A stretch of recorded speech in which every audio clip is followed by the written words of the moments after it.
Hello everyone! Kung gusto nyo ng napakasimple at napakadaling paraan para maputulan natin ang ating mga pantalon na medyo may kahabaan, ganito lang ang inyong gagawin. Putulin nyo lang kung hanggang saan yung gusto ninyong haba.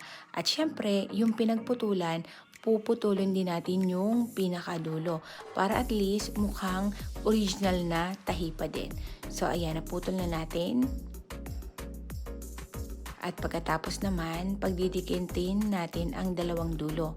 Kunin natin yung pinutol na dulo ng pantalon at idikit na natin sa gusto nating haba ng ating pantalon. At yan na nga, sinisimulan ko na siyang tahiin. Medyo madali lang siya.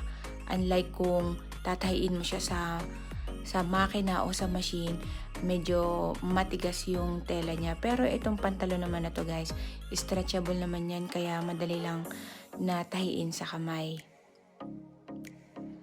Yan, tapusin lang natin ang pagtatahi. At pagkatapos niyan, makikita na natin ang magandang resulta ng ating pinutol na pantalon.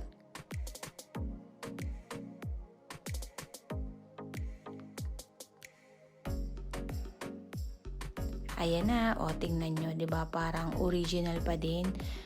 Parang hindi